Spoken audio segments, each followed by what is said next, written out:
Welcome to the latest podcast, and I'm here in our award-winning preoperative assessment unit, the Magnolia suite, and they're award-winning from the Nursing Times Awards. The specific piece of work that they have undertaken is around patients who suffer from anemia.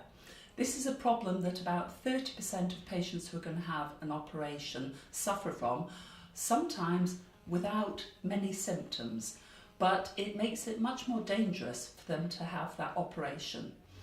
In the past, we've had to do things like blood transfusions before the operation, but if you catch it early enough, you can have some simple iron therapy, which with those supplements will make all of the difference by the time you get to have your procedure.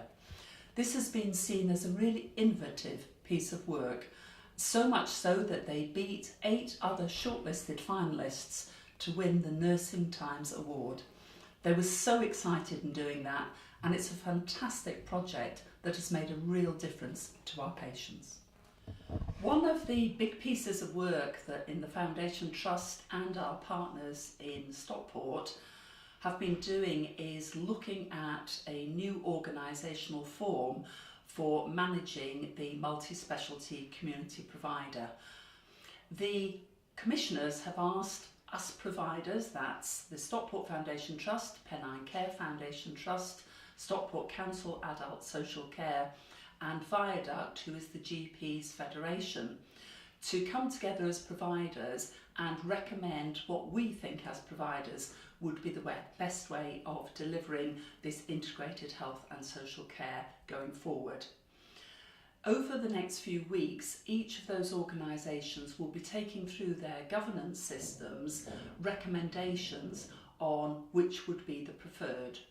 And we're looking at a number of options, and the one which we're probably going to take forward for a viability as a full business case is to see whether the Foundation Trust could become the vehicle for a new neighbourhood accountable care trust, which would then manage the multi-specialty community provider within it. So really exciting, but the big news is this is going to mean that the way we provide care is through a neighbourhood model. There are 8 neighbourhoods working around hubs, which will be caring for people between 30 and 50,000, very much based on GP practices. So it's the GP registered population, the patients on a GP practice list, that is the basis of this multi-specialty community provider. And so it's essential that whatever form we go for ensures that primary care is absolutely at the heart, leading this new integration of health and social care going forward.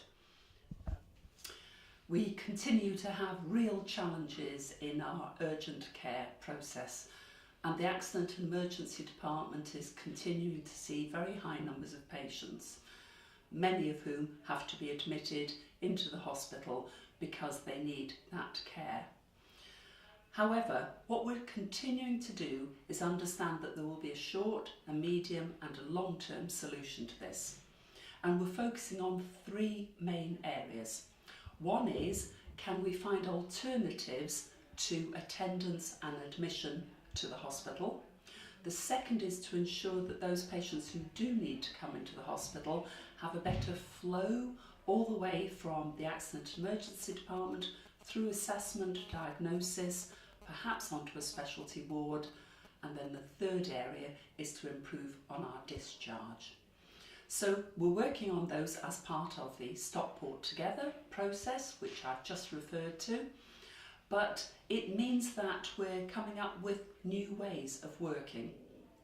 One of the most recent is that people who come into accident and emergency, when they're seen at triage, which determines the priority with which they have to be seen, those patients, if they're adjudged not needing hospital care, will either be referred back to their GP and go no further into the system, or they will be sent to a primary care-led unit called ambulatory ill, where they will then have better assessment before a decision is made as to whether they need treatment or they can indeed go back and see their own GP.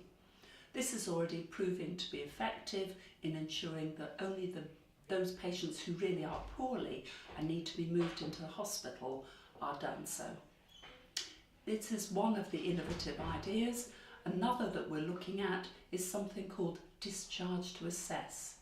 And we're piloting on our short stay older people's ward, having our own community staff and social workers in that ward to understand if we could only get that person home with perhaps some further input from either a sitter service or some kind of care service, they could do so more quickly, and then we can assess their longer term needs when they're already in their own homes. These innovations are part of Stockport Together, and it's why our staff are really excited about new ways of working, and as patients they should get a better offer. We've just had the results of our annual place assessment. This actually looks at the services from the sense of what are we providing to our patients in terms of the environment, how do we treat their dignity and well-being, and how well are we feeding and ensuring dementia care. I'm pleased to say that the areas that were inspected, which were Stepping Hill Hospital, Cherry Tree Neurorehabilitation and Bluebell Ward in Offerton, have all shown improvements around many of the areas, particularly around the appearance of the buildings and the area in which the patient is looked after, in terms of dignity and well-being. Unfortunately, we've found that our results have deteriorated in two main key areas. One is around food and hydration, and the other is around dementia care. Those are really disappointing for us, I suppose especially around dementia care, because we've put so much into our new service. So we're looking at those results to absolutely understand what they're saying about the care we're giving and not giving, to ensure that we can make that difference to our patients going forward. And in addition to the fantastic success of Magnolia Suite winning the Nursing Times Award around their work on anemia, I wanted to mention two other successes. The first is for Sarah Bennett, who is a research nurse, and she is a finalist in the Greater Manchester Research Awards. Fantastic news, and we're keeping our fingers crossed that Sarah ends up a winner. Either way, she's a winner for us. And finally, to say that Stockport as a whole is a winner in terms of being the 7th best in the whole country around cancer. This is part of an extensive triangulated piece of work that looks not only at the patient experience, but also at some of the clinical issues, including 1-year survivorship. So it's good news for those patients who unfortunately end up finding that they have suffered from cancer, because in Stockport you're going to get one of the very best cares, whether that's in primary care, whether that's in community services, in the hospital, or indeed in the specialist service of the Christie. So well done again to all those that have made a team effort so important to our patients.